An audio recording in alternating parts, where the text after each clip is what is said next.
In this episode of Twin World Game Reviews, we will be taking a look at the game Toki Tori 2 Plus by Two Tribes.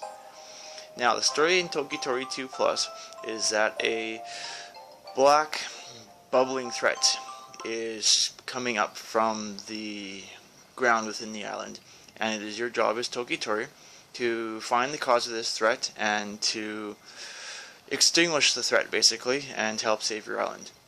If you've played the first Toki Tori, this game is much different than that. This is a Metroidvania style game, and it is an awesome game.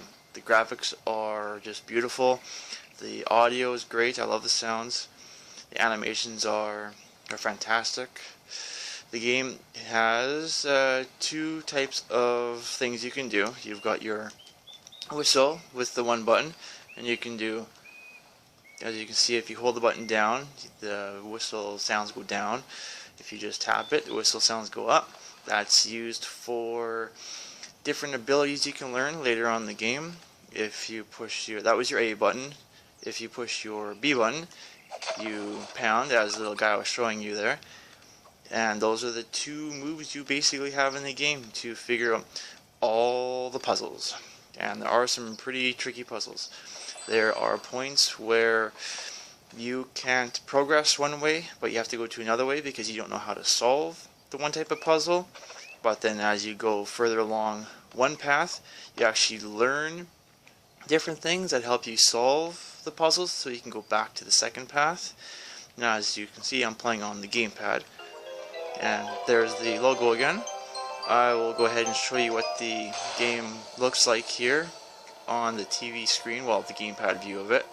So let me switch over. So here, when you're on the TV screen, this is what you see on your gamepad.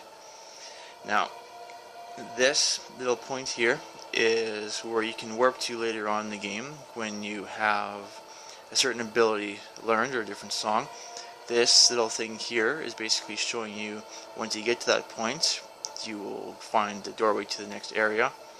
The 5 things here will show you your bosses, we'll say, as you collect them.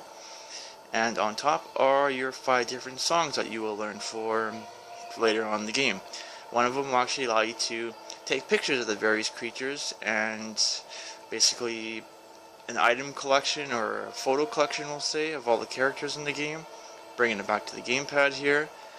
Sorry for the movement there, trying to play while holding it. So here, as you can see, a puzzle. You don't want to touch that, you'll die. So you would use your whistle to call the guy over, blocks it off for you, and you keep on going. And these are your little save points. You can die as much as you want because there is no actual game over. As you can see, it's just puzzle after puzzle after puzzle. You need to figure out what you're going to be doing.